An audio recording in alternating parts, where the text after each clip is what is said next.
So kita membincangkan berkenaan dengan topik mompreneur. Betul. Mari kita teruskan ya, Dr. Lea. Kita kenalkan baik, siapa panel pertama. So hari ini saya kenalkan siapa panel pertama saya, iaitu Dr. Fee. Siapa yang tak kenal? So selamat datang Dr. Fee. Hai, dari Gigi dan Jiwa Podcast. Salam.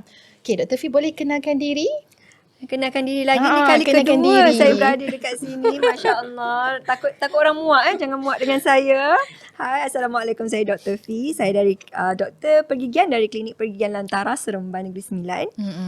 Happy sangat berada hari ini dekat sini bersama kawan-kawan saya.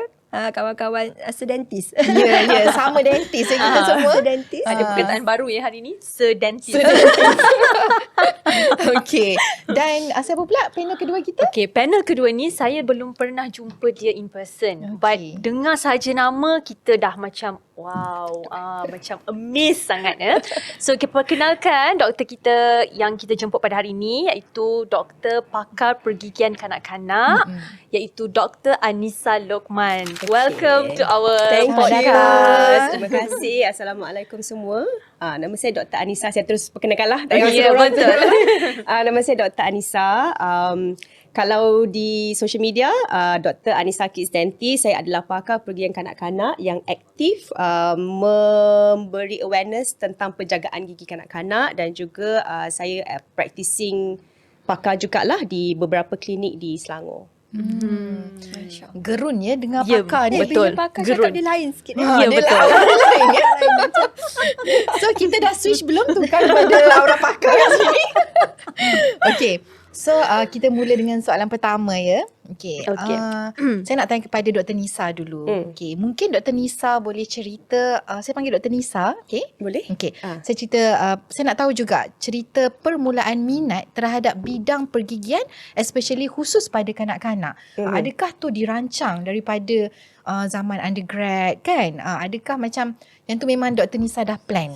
Mungkin boleh share sikit. Okay? Boleh. Ramai kita punya peminat di luar sana, ataupun mungkin juga yang baru nak jadi doktor gigi. Macam mana nak tanam minat pada pakar kanak-kanak, pergigian kanak-kanak? Boleh. Sebenarnya ramai yang tanya, tapi I jawab sikit-sikit je sebelum ni. So I think ni lah tempat yang I boleh cerita semua kan. Okay, so seperti yang semua orang tahu, kalau nak jadi doktor gigi ni, dia perlukan pengorbanan. Kat situ dah first pengorbanan dia, whereby selepas habis SPM, kita tahulah kita masuk pra-university atau asasi dan sebagainya, tu dah setahun. Kemudian 5 tahun untuk belajar sebagai doktor gigi lah, sarjana pembedahan pergigian. Kan? Itu untuk semua orang. Tapi untuk I lain sikit.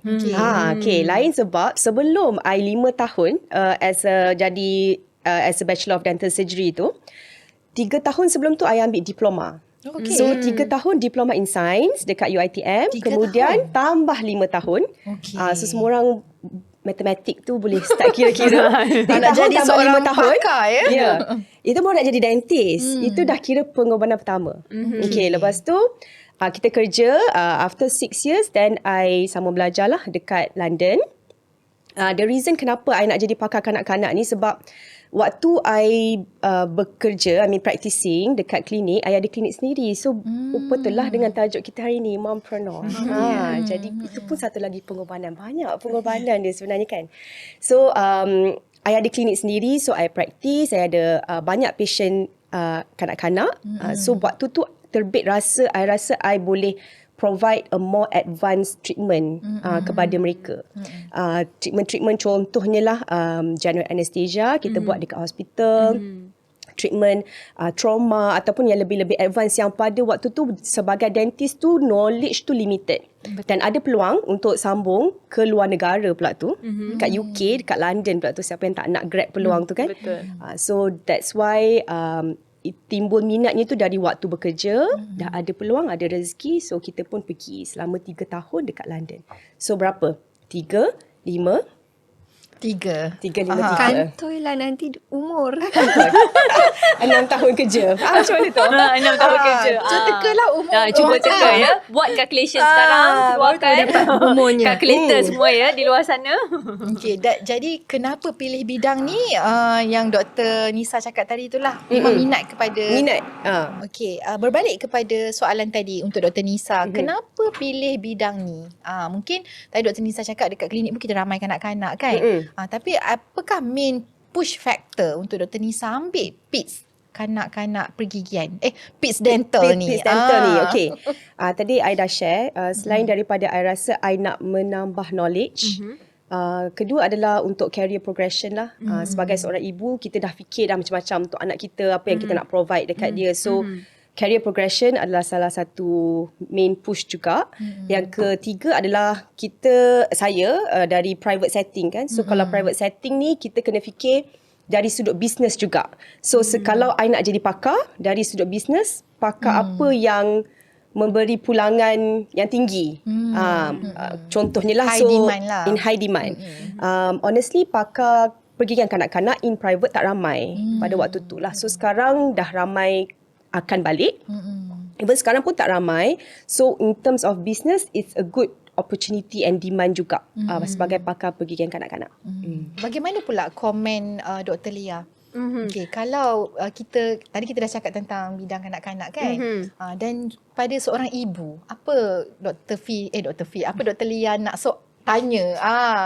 Okey, kalau kita dah cerita berkenaan dengan pengorbanan Dr. Anissa yang dah lakukan daripada bermula daripada 18 tahun Jangan lah. kira. Sampai sebenarnya Dr. Anissa sebenarnya kan semalam bila saya Google berkenaan dengan Dr. Anissa, I check your LinkedIn tau. Lepas tu I memang perasan dia diploma tu. Yeah. And that question sebenarnya I wanted to ask you, macam mana Dr. at first tu, maksudnya lepas SPM doktor dapat that course. Okay, so SPM kan tak ada hala tuju.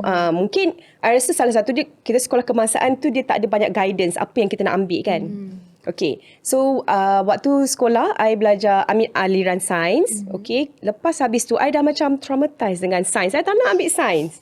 So actually I apply, my first choice adalah Masscom. I nak jadi pembaca berita. I nak jadi wartawan. Dia sangat Boleh bercakap kan? Ya, betul. Tapi tak dapat. I nangis sebab I tak dapat. Tapi I dapat diploma sains. So I macam okay, tak apalah pergi je. So bila buat diploma sains tu, dia macam tahun pertama tu diulang semula form 5 kita tu. The biology. And I rasa sangat senang waktu tu. Macam kenapa senang? So setiap semester I dapat anugerah dekan lah. So quite tinggi juga CGPA. Sebab I rasa waktu tu mungkin lecturer lah. Thank you to all the lecturer semua. Diorang memang mengajar tu masuk lah. Ataupun mungkin dekat Jengka. Dia macam jauh di perkampungan tu kan. So I dapat fokus tadi. Tak banyak ni So 3 tahun tak banyak gangguan. So 3 tahun tu and then after that tu kita apply untuk dentistry. So memang tak ramai dan tak ramai yang tahu pun daripada diploma you boleh masuk ke medicine ataupun dentistry. I dapat dua-dua both. Tapi I pilih dentistry. Oh, that's good. Sebab I actually ada satu kawan I pun yang sama doing the same thing. Dia So, ambil microbiology lah for diploma. So A bit struggle kan sebagai student diploma honestly sebab otak kita tu tak sama RAM yang sama dengan budak-budak asasi UiTM, asasi UM semua kan. So I dengan my batch I 2 tahun lebih tua dari diorang. Macam tu lah. So lain kan journey masing-masing? ya betul. Tapi journey tu memang itulah yang membuatkan seseorang itu seperti Dr. Anissa. semua orang. Okey, jadi di live sana okey ke? Kita layan kat live sekejap. Ada soalan ke Rina? Anak saya 6 tahun dah keluar gigi kekal tapi keluarnya serong atau senyap. Macam mana doktor? Biasanya gigi susu tu dia akan longgar sendiri. Kalau dia longgar sendiri, biarkan je. Enjoy je proses untuk pertukaran gigi tu. Tapi kalau tidak, kita mungkin anak anda perlukan bantuan oleh dentist ataupun pakar untuk keluarkan gigi susu tu lah. So kena tengok gigi susu kat depan tu dah start longgar atau belum. Sebab tu kena jumpa dentist. Kena soalan jumpa dengar. dentist. 6 bulan sekali. Hai, Assalamualaikum. Saya Dr. Anis. Untuk anda yang masih tercari-cari nak buat gigi kat mana, jom ke Avicenna. Saya daripada Klinik Pergigian Avicenna. Kami ada 16 branch dan juga siapa kat sini nak cuci gigi, nak buat braces dan yang paling bestnya kita ada treatment aligner. Dan selain tu juga untuk anda yang nak bawa anak-anak jumpa pakar pergigian kanak-kanak hanya di Avicenna Kajang. Jadi tunggu apa lagi? Jom ke Avicenna.